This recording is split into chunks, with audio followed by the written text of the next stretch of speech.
Who moved my cheese? The story. Once, long ago in a land far away, there lived 4 little characters who ran through a maze looking for cheese to nourish them and make them happy.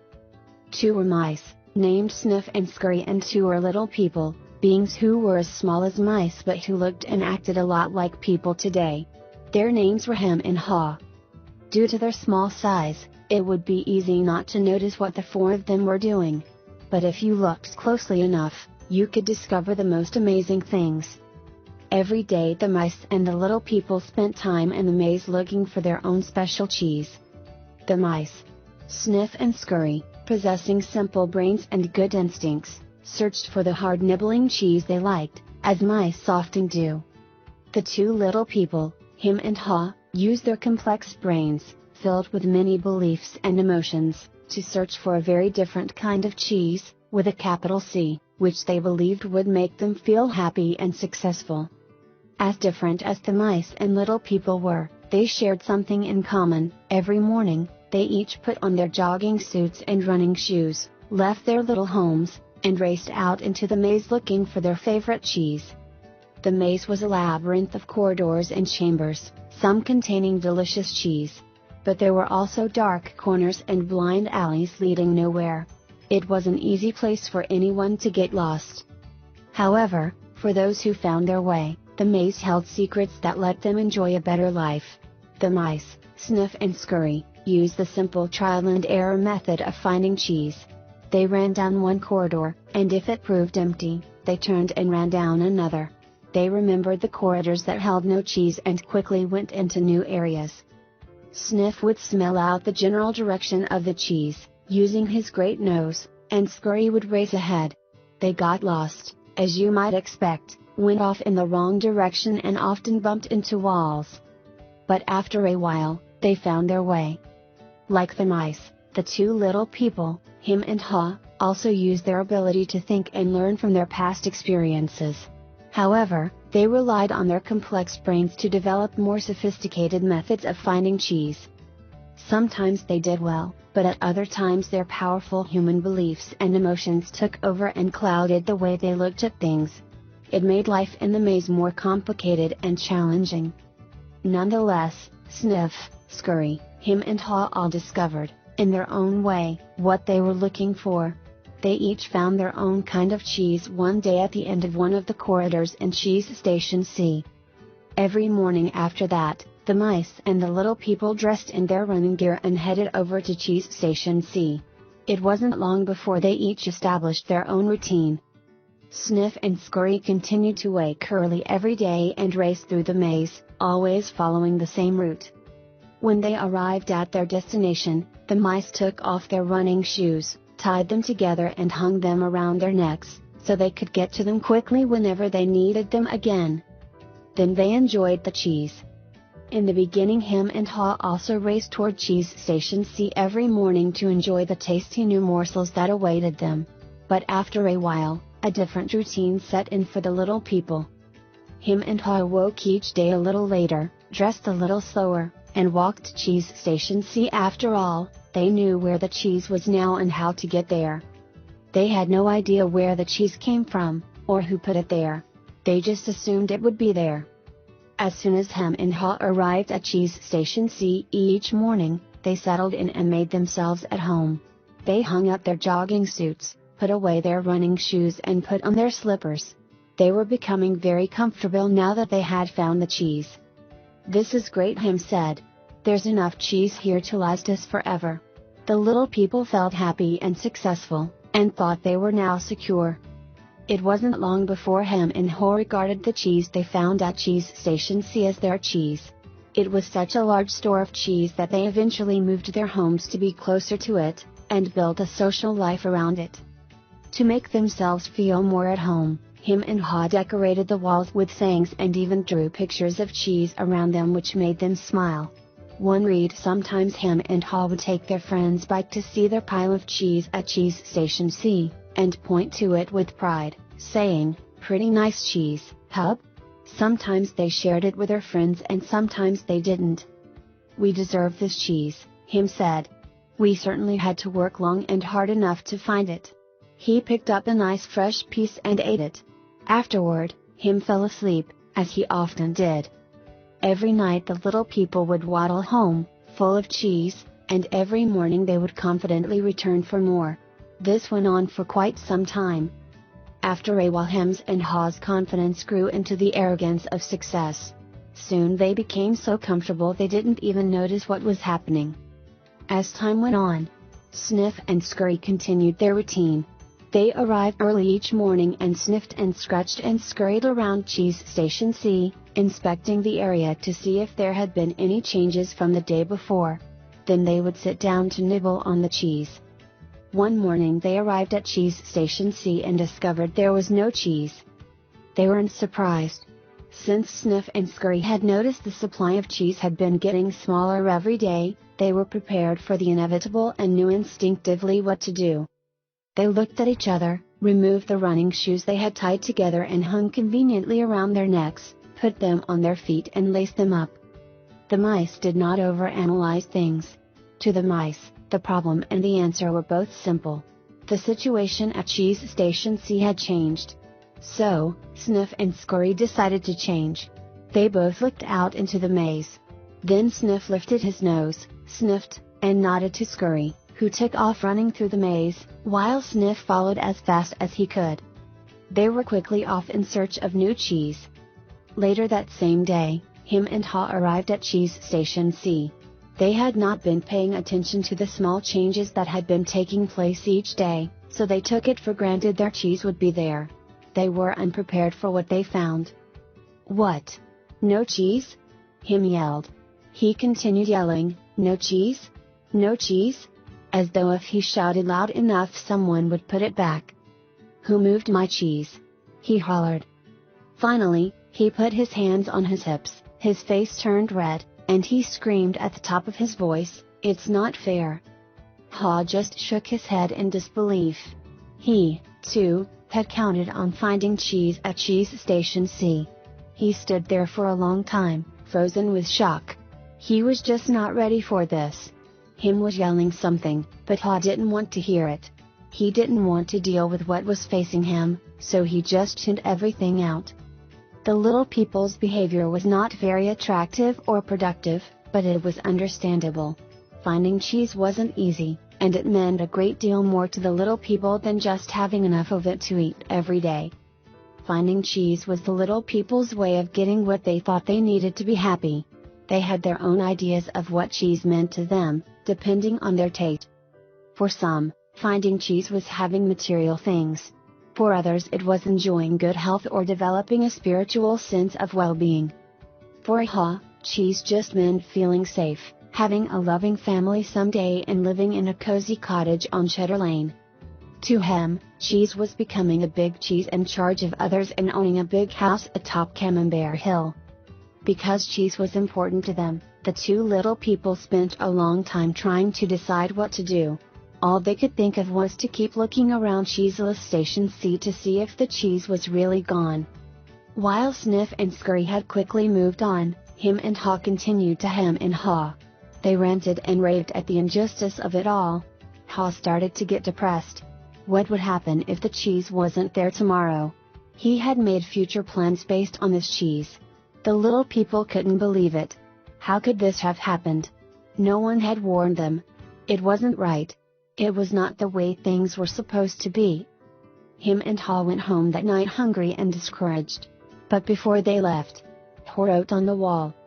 The next day Him and Haw left their homes, and returned to Cheese Station C again, where they still expected, somehow, to find their cheese.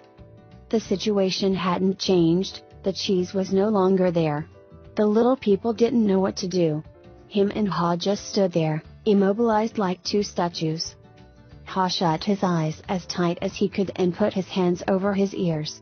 He just wanted to block everything out. He didn't want to know the cheese supply had gradually been getting smaller. He believed it had been moved all of a sudden. Him analyzed the situation over and eventually his complicated brain with its huge belief system took hold. Why did they do this to me? He demanded. What's really going on here? Finally, Haw opened his eyes, looked around and said, by the way, Where are Sniff and Scurry? Do you think they know something we don't? Him scoffed, what would they know? Him continued, they're just mice. They just respond to what happens. We're little people. We're smarter than mice. We should be able to figure this out. I know we're smarter, Ha said, but we don't seem to be acting smarter at the moment. Things are changing around here, Him. Maybe we need to change and do things differently. Why should we change? Him asked. We're little people. We're special. This sort of thing should not happen to us. Or if it does, we should at least get some benefits. Why should we get benefits? Ha asked. Because we're entitled, Him claimed. Entitled to what? Ha wanted to know. We're entitled to our cheese. Why? Ha asked. Because we didn't cause this problem, Him said. Somebody else did this and we should get something out of it. Ha suggested, maybe we should simply stop analyzing the situation so much and go find some new cheese? Oh no, Him argued. I'm going to get to the bottom of this. While Him and Ha were still trying to decide what to do, Sniff and Scurry were already well on their way. They went farther into the maze, up and down corridors, looking for cheese in every cheese station they could find. They didn't think of anything else but finding new cheese. They didn't find any for some time until they finally went into an area of the maze where they had never been before, Cheese Station N. They squealed with delight. They found what they had been looking for, a great supply of new cheese. They could hardly believe their eyes. It was the biggest store of cheese the mice had ever seen. In the meantime, Him and Ha were still back in Cheese Station C evaluating their situation. They were now suffering from the effects of having no cheese. They were becoming frustrated and angry and were blaming each other for the situation they were in. Now and then Ha thought about his mice friends, Sniff and Scurry, and wondered if they had found any cheese yet. He believed they might be having a hard time, as running through the maze usually involved some uncertainty. But he also knew that it was likely to only last for a while. Sometimes, Ha would imagine Sniff and Scurry finding new cheese and enjoying it. He thought about how good it would be for him to be out on an adventure in the maze, and to find fresh new cheese. He could almost taste it. The more clearly Ha saw the image of himself finding and enjoying the new cheese, the more he saw himself leaving Cheese Station C. Let's go! He exclaimed, all of a sudden. No, Him quickly responded. I like it here. It's comfortable. It's what I know. Besides, it's dangerous out there. No, it isn't, Ha argued. We've run through many parts of the maze before, and we can do it again. I'm getting too old for that, Him said. And I'm afraid I'm not interested in getting lost and making a fool of myself. Are you? With that, Ha's fear of failing returned and his hope of finding new cheese faded. So every day, the little people continued to do what they had done before. They went to Cheese Station C, found no cheese, and returned home, carrying their worries and frustrations with them. They tried to deny what was happening, but found it harder to get to sleep, had less energy the next day, and were becoming irritable. Their homes were not the nurturing places they once were. The little people had difficulty sleeping and were having nightmares about not finding any cheese. But Him and Ha still returned to Cheese Station C and waited there every day. Him said, you know, if we just work harder we'll find that nothing has really changed that much. The cheese is probably nearby. Maybe they just hid it behind the wall. The next day, Him and Ha returned with tools. Him held the chisel, while Ha banged on the hammer until they made a hole in the wall of Cheese Station C. They peered inside but found no cheese. They were disappointed but believed they could solve the problem. So they started earlier, stayed longer, and worked harder. But after a while, all they had was a large hole in the wall. Ha was beginning to realize the difference between activity and productivity. Maybe, Him said, we should just sit here and see what happens. Sooner or later they have to put the cheese back. Ha wanted to believe that. So each day he went home to rest and returned reluctantly with Him to Cheese Station C, but cheese never reappeared. By now the little people were growing weak from hunger and stress. Ha was getting tired of just waiting for their situation to improve. He began to see that the longer they stayed in their cheeseless situation, the worse off they would be. Hal knew they were losing their edge. Finally, one day Hal began laughing at himself. Ha, ha, look at us. We keep doing the same things over and over again and wonder why things don't get better. If this wasn't so ridiculous, it would be even funnier. Pa did not like the idea of having to run through the maze again, because he knew he would get lost and have no idea where he would find any cheese. But he had to laugh at his folly when he saw what his fear was doing to him. He asked him, "Where did we put our running shoes?" It took a long time to find them because they had put everything away when they found their cheese at Cheese Station C, thinking they wouldn't be needing them anymore. As Him saw his friend getting into his running gear, he said, "You're not really going out into the maze again, are you? Why don't you just wait here with me until they put the cheese back?" "Because, you just don't get it," Hal said. "I didn't want to see it either, but now I realize they're never going to put yesterday's cheese back. It's time to find new cheese." Him argued, "But what if there is no cheese out there? Or even if there is, what if you don't find it?" "I don't know," Hal said. He had asked himself those same questions too many times and felt the fears again that kept him where he was. He asked himself, "Where am I more likely to find cheese, here or in the maze?" He painted a picture in his mind. He saw himself venturing out into the maze with a smile on his face.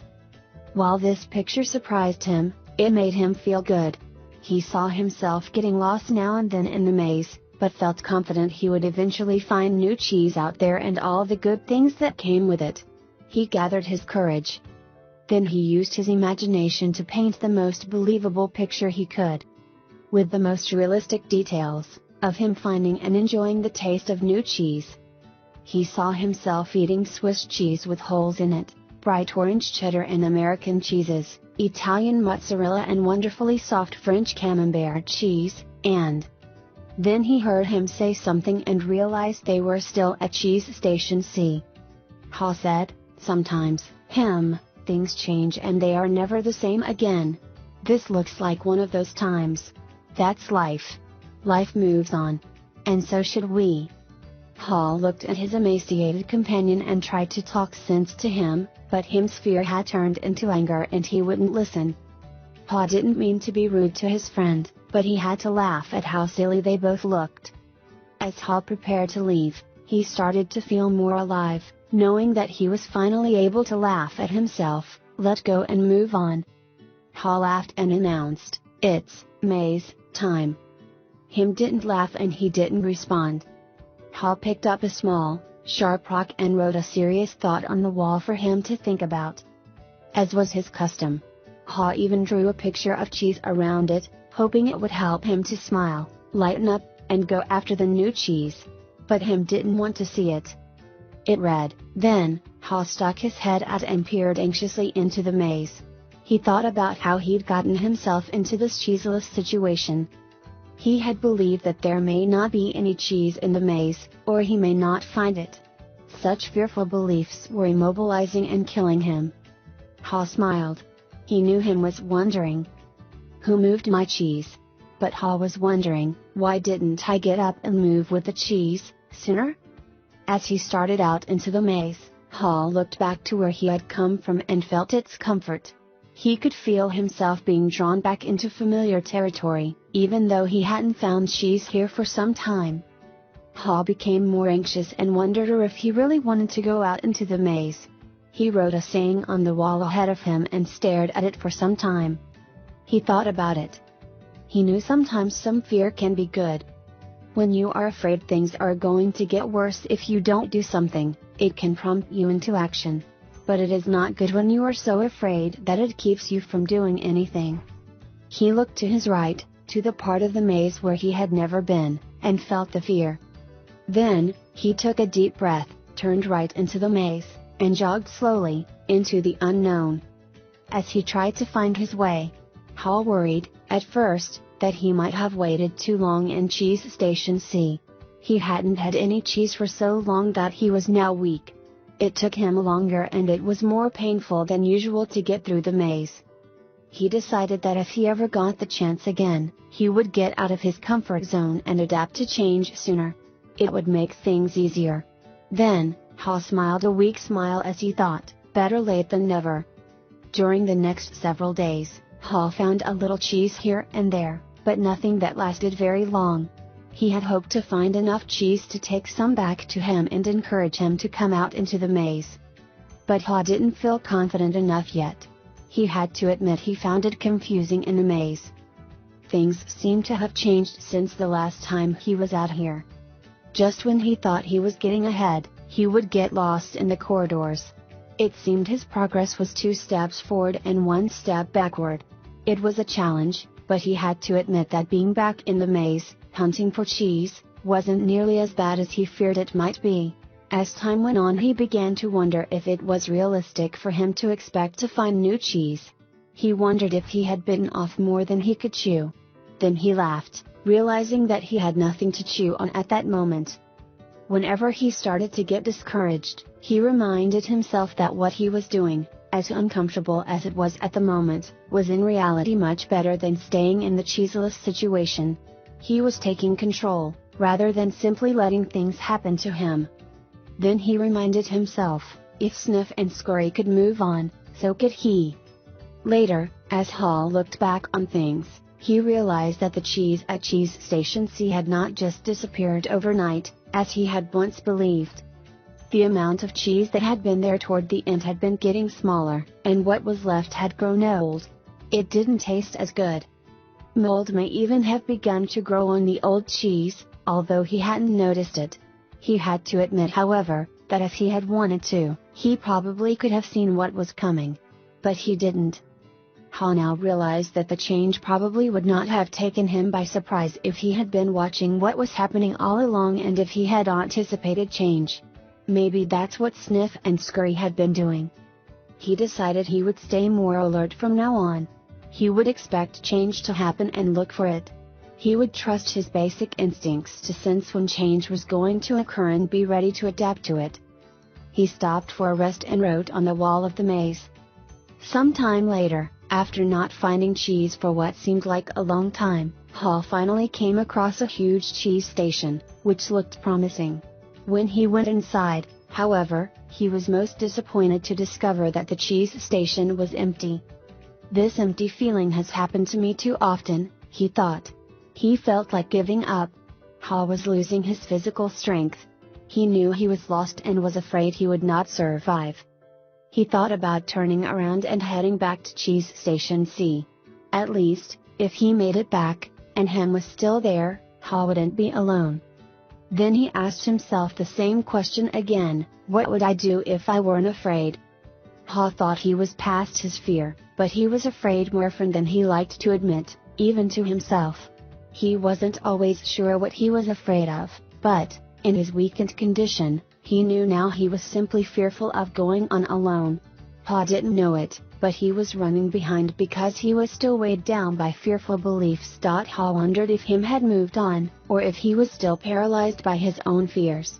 Then, Ha remembered the times when he had felt his best in the maze. It was when he was moving along. He wrote on the wall, knowing it was as much a reminder to himself as it was a marking for his friend Ham, hopefully, to follow. Ha looked down the dark passageway and was aware of his fear. What lay ahead? Was it empty? Or worse, were there dangers lurking? He began to imagine all kinds of frightening things that could happen to him. He was scaring himself to death. Then he laughed at himself. He realized his fears were making things worse. So he did what he would do if he weren't afraid. He moved in a new direction. As he started running down the dark corridor, he began to smile. Ha didn't realize it yet, but he was discovering what nourished his soul.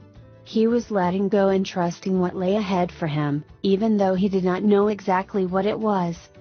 To his surprise, Ha started to enjoy himself more and more. Why do I feel so good? He wondered. I don't have any cheese and I don't know where I am going. Before long, he knew why he felt good. He stopped to write again on the wall. Ha realized he had been held captive by his own fear. Moving in a new direction had freed him. Now he felt the cool breeze that was blowing in this part of the maze, and it was refreshing. He took in some deep breaths and felt invigorated by the movement. Once he had gotten past his fear, it turned out to be more enjoyable than he once believed it could be. Ha hadn't felt this way for a long time. He had almost forgotten how much fun it was to go for it. To make things even better, Ha started to paint a picture in his mind again. He saw himself in great realistic detail, sitting in the middle of a pile of all his favorite cheeses, from cheddar to brie. He saw himself eating the many cheeses he liked, and he enjoyed what he saw. Then he imagined how much he would enjoy all their great tastes. The more clearly he saw the image of himself enjoying new cheese, the more real and believable it became. He could sense that he was going to find it. He wrote. Ha kept thinking about what he could gain instead of what he was losing. He wondered why he had always thought that a change would lead to something worse. Now he realized that change could lead to something better. Why didn't I see this before? He asked himself. Then he raced through the maze with greater strength and agility. Before long he spotted a cheese station and became excited as he noticed little pieces of new cheese near the entrance. They were types of cheese he had never seen before, but they looked great. He tried them and found that they were delicious. He ate most of the new cheese bits that were available and put a few in his pocket to have later and perhaps share with him. He began to regain his strength. He entered the cheese station with great excitement. But, to his dismay, he found it was empty. Someone had already been there and had left only the few bits of new cheese.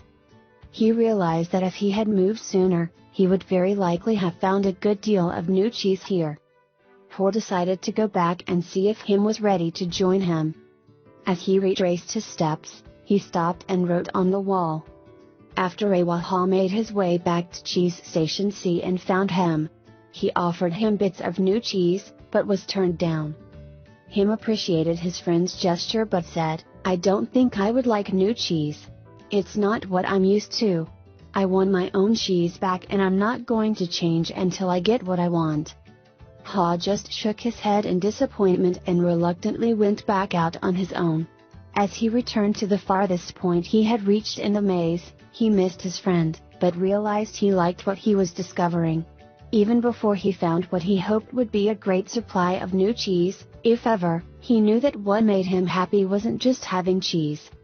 He was happy when he wasn't being run by his fear. He liked what he was doing now. Knowing this, Ha didn't feel as weak as he did when he stayed in cheese station C with no cheese. Just realizing he was not letting his fear stop him, and knowing that he had taken a new direction, nourished him and gave him strength. Now he felt that it was just a question of time before he found what he needed. In fact, he sensed he had already found what he was looking for. He smiled as he realized. Ha realized again, as he had once before, that what you are afraid of is never as bad as what you imagine. The fear you let build up in your mind is worse than the situation that actually exists. He'd been so afraid of never finding new cheese that he didn't even want to start looking. But since starting his journey, he had found enough cheese in the corridors to keep him going. Now he looked forward to finding more. Just looking ahead was becoming exciting. His old thinking had been clouded by his worries and fears. He used to think about not having enough cheese, or not having it last as long as he wanted. He used to think more about what could go wrong than what could go right. But that had changed in the days since he had left cheese station C. He used to believe that cheese should never be moved and that change wasn't right. Now he realized it was natural for change to continually occur, whether you expect it or not. Change could surprise you only if you didn't expect it and weren't looking for it. When he realized he had changed his beliefs, he paused to write on the wall. Ha hadn't found any cheese yet, but as he ran through the maze, he thought about what he had already learned. Ha now realized that his new beliefs were encouraging new behaviors. He was behaving differently than when he kept returning to the same cheeseless station. He knew that when you change what you believe, you change what you do. You can believe that a change will harm you and resist it. Or you can believe that finding new cheese will help you and embrace the change.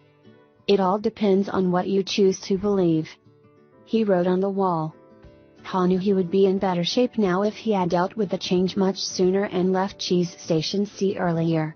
He would feel stronger in body and spirit, and he could have coped better with the challenge of finding new cheese. In fact, he probably would have found it by now if he had expected change, rather than wasting time denying that the change had already taken place. He used his imagination again and saw himself finding and savoring new cheese. He decided to proceed into the more unknown parts of the maze, and found little bits of cheese here and there. Ha began to regain his strength and confidence. As he thought back on where he had come from, Ha was glad he had written on the wall in many places. He trusted that it would serve as a marked trail for him to follow through the maze, if he ever chose to leave Cheese Station C. Ha just hoped he was heading in the right direction. He thought about the possibility that Hem would read the handwriting on the wall and find his way. He wrote on the wall what he had been thinking about for some time. By now, Ha had let go of the past and was adapting to the present. He continued on through the maze with greater strength and speed, and before long, it happened. When it seemed like he had been in the maze forever, his journey, or at least this part of his journey, ended quickly and happily. Ha proceeded along a corridor that was new to him, rounded a corner, and found new cheese at Cheese Station N. When he went inside, he was startled by what he saw. Piled high everywhere was the greatest supply of cheese he had ever seen. He didn't recognize all that he saw, as some kinds of cheese were new to him. Then he wondered for a moment whether it was real or just his imagination, until he saw his old friends Sniff and Scurry. Sniff welcomed Ha with a nod of his head, and Scurry waved his paw.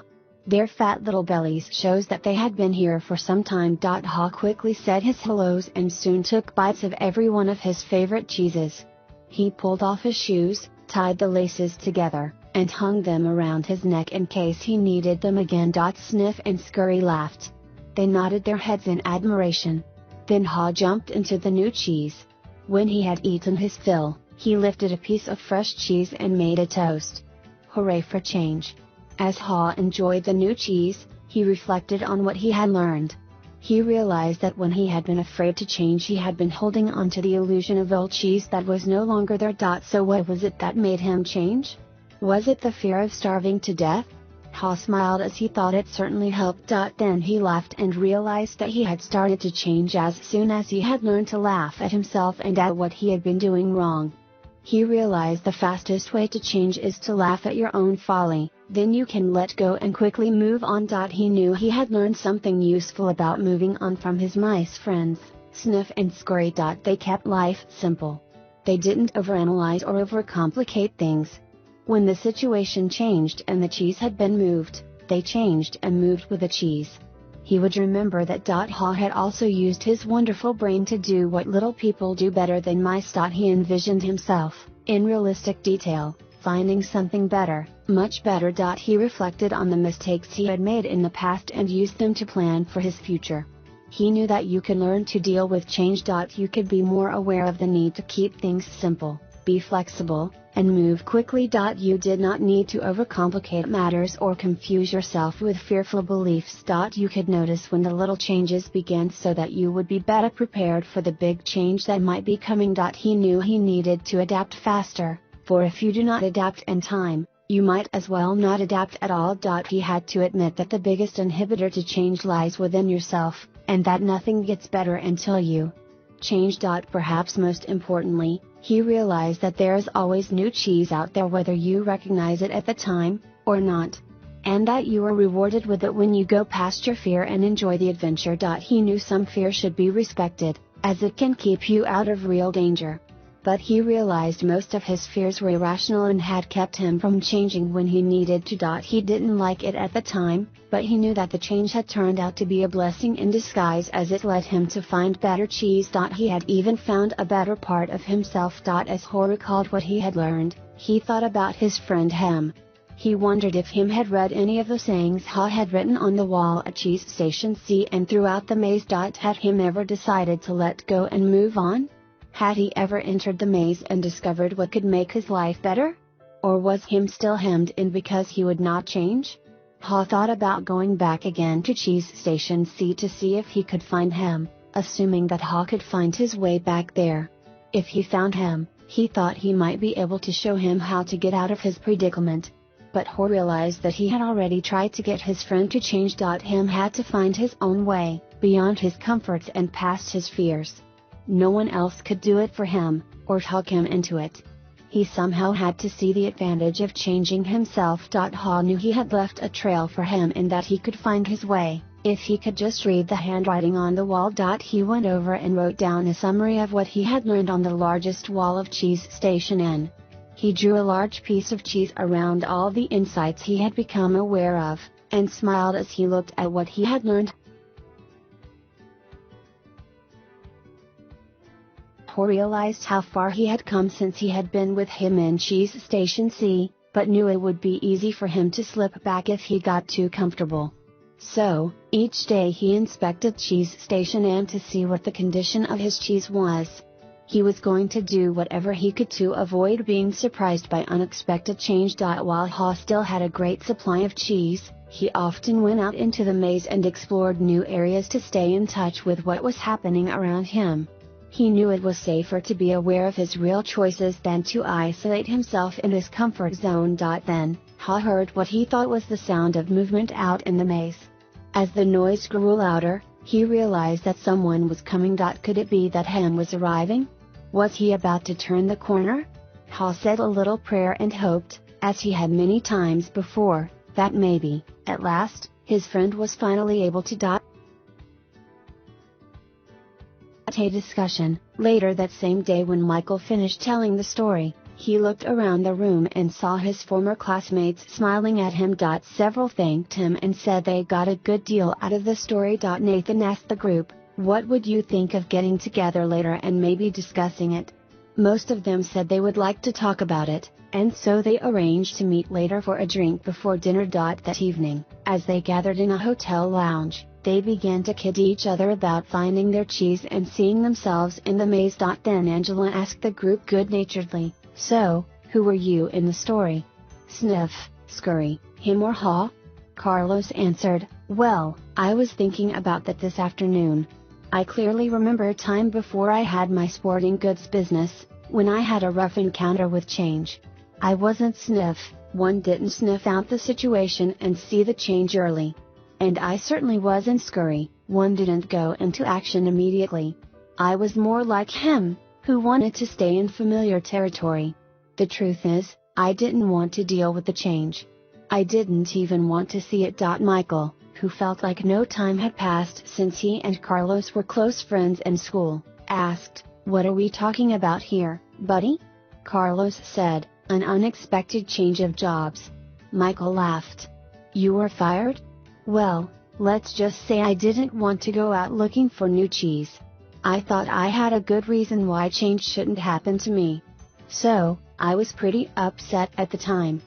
Some of their former classmates who had been quiet in the beginning felt more comfortable now and spoke up, including Frank, who had gone into the military. "Him reminds me of a friend of mine," Frank said. "His department was closing down, but he didn't want to see it. They kept relocating his people.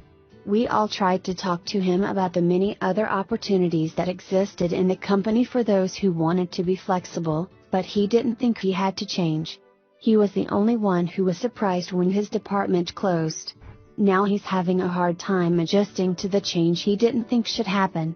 Jessica said, "I didn't think it should happen to me either, but my cheese has been moved more than once, especially in my personal life, but we can get to that later." Many in the group laughed, except Nathan. "Maybe that's the whole point," Nathan said. "Change happens to all of us." He added, "I wish my family had heard the cheese story before this. Unfortunately, we didn't want to see the changes coming in our business, and now it's too late. We're having to close many of our stores." That surprised many in the group, because they thought Nathan was lucky to be in a secure business he could depend on, year after year. "What happened?" Jessica wanted to know. "Our chain of small stores suddenly became old-fashioned when the megastore came to town with its huge inventory and low prices. We just couldn't compete with that. I can see now that instead of being like Sniff and Scurry, we were like him. We stayed where we were and didn't change. We tried to ignore what was happening and now we are in trouble. We could have taken a couple of lessons from Ha, because we certainly couldn't laugh at ourselves and change what we were doing. Laura, who had become a successful businesswoman, had been listening, but had said very little until now. I thought about the story this afternoon too, she said. I wondered how I could be more like Ha and see what I'm doing wrong, laugh at myself, change and do better. She said, I'm curious. How many here are afraid of change? No one responded, so she suggested, how about a show of hands? Only one hand went up. Well, it looks like we've got one honest person in our group, she said. And then continued, maybe you'll like this next question better. How many here think other people are afraid of change? Practically everyone raised their hands. Then they all started laughing. What does that tell us? Denial, Nathan answered. Sure, Michael admitted. Sometimes we're not even aware that we're afraid. I know I wasn't. When I first heard the story, I loved the question, what would you do if you weren't afraid?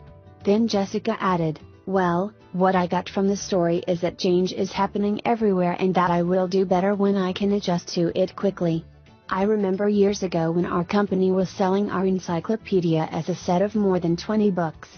One person tried to tell us that we should put our whole encyclopedia on a single computer disk and sell it for a fraction of the cost.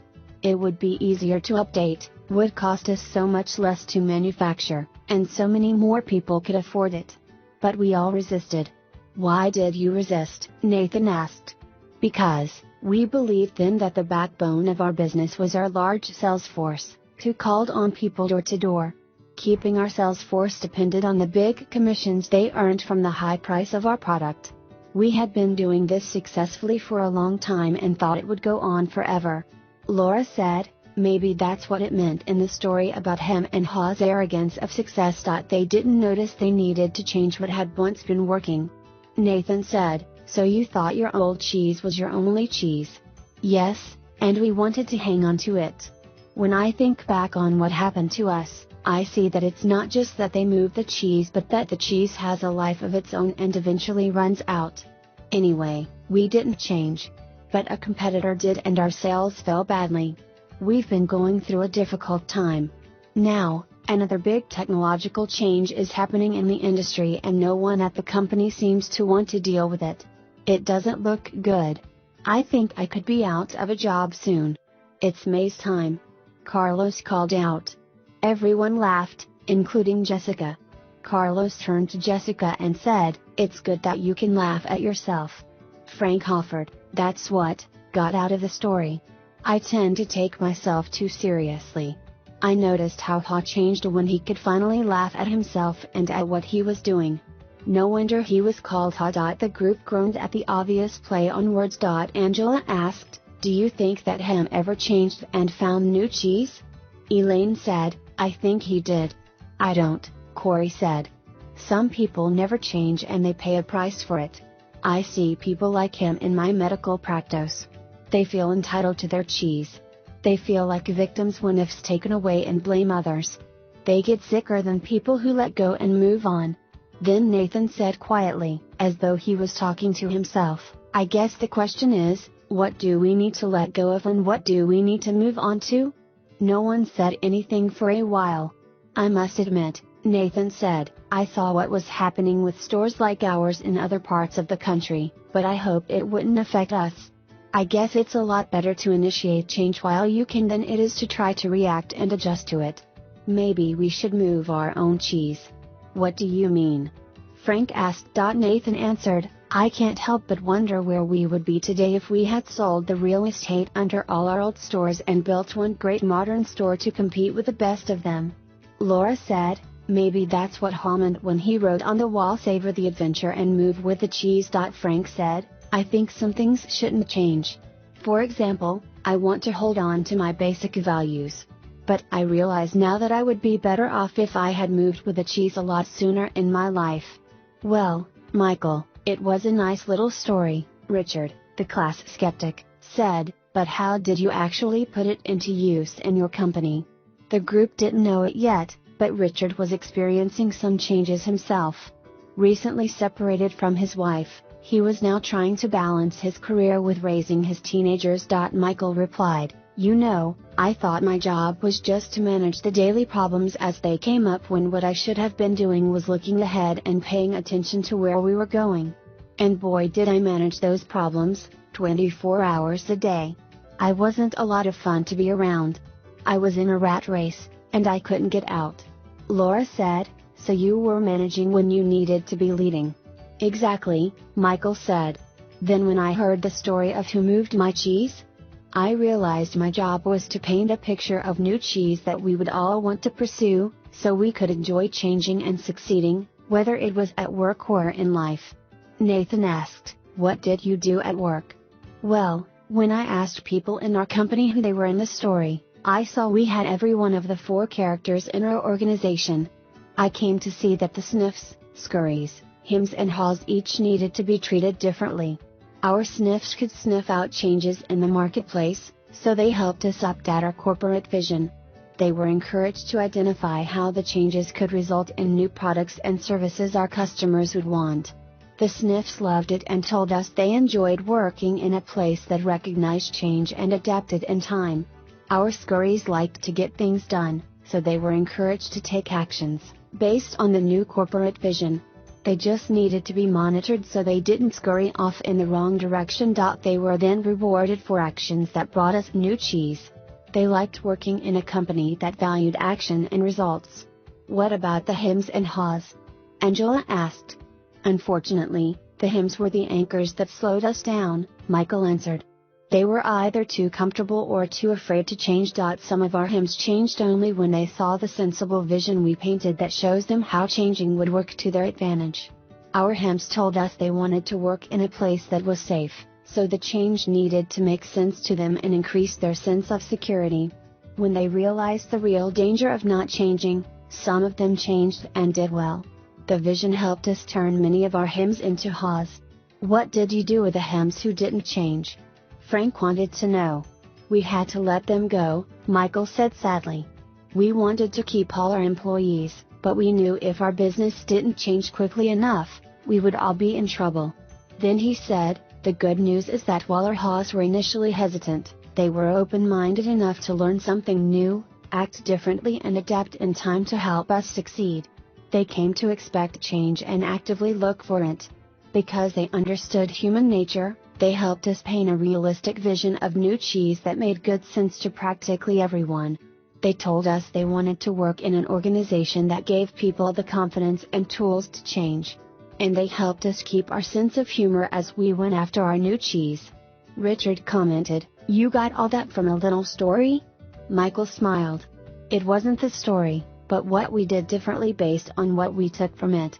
Angela admitted, "I'm a little bit like him, so for me, the most powerful part of the story was when Hall laughed at his fear and went on to paint a picture in his mind where he saw himself enjoying new cheese.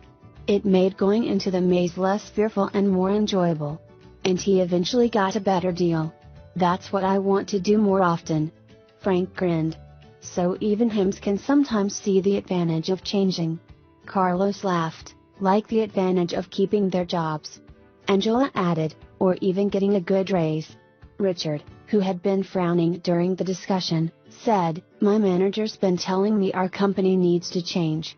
I think what she's really telling me is that, need to, but I haven't wanted to hear it. I guess I never really know what the new cheese was that she was trying to move us to. Or how I could gain from it." A slight smile crossed Richard's face as he said, "I must admit I like this idea of seeing new cheese and imagining yourself enjoying it. It lightens everything up. When you see how it can make things better, you get more interested in making the change happen. Maybe I could use this in my personal life," he added. "My children seem to think that nothing in their lives should ever change. I guess they're acting like him, they're angry. They're probably afraid of what the future holds. Maybe I haven't painted a realistic picture of new cheese for them. Probably because I don't see it myself." The group was quiet as several people thought about their own lives. "Well," Jessica said, "most people here have been talking about jobs, But as I listened to the story, I also thought about my personal life. I think my current relationship is old cheese that has some pretty serious mold on it. Corey laughed in agreement. Me too. I probably need to let go of a bad relationship. Angela countered, or, perhaps the old cheese is just old behavior. What we really need to let go of is the behavior that is the cause of our bad relationships. And then move on to a better way of thinking and acting. Ouch! Corey reacted. Good point. The new cheese is a new relationship with the same person.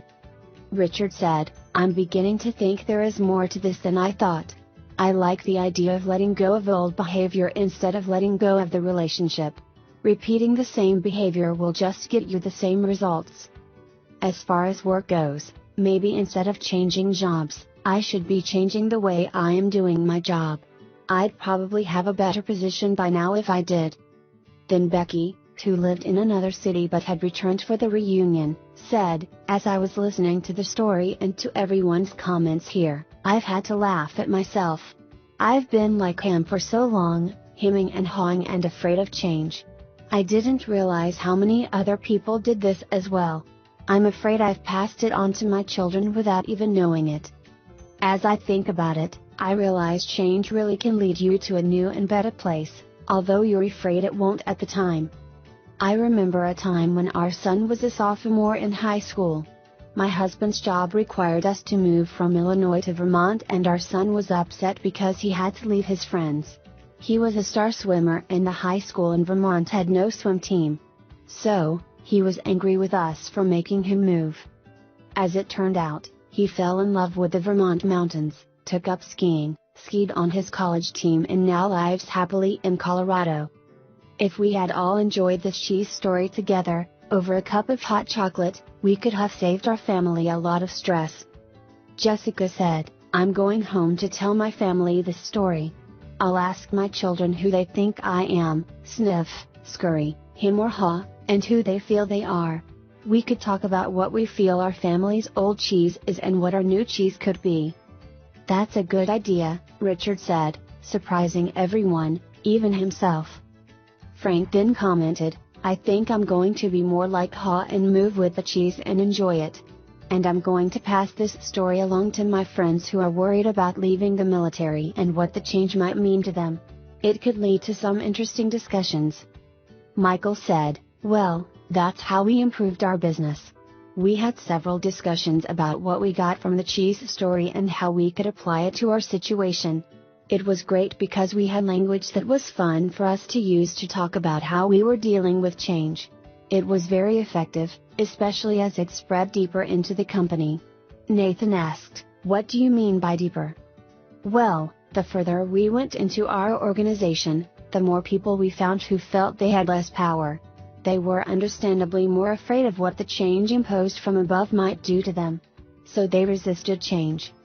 In short, a change imposed is a change opposed. But when the cheese story was shared with literally everyone in our organization, it helped us change the way we looked at change. It helped everyone laugh, or at least smile, at their old fears and want to move on.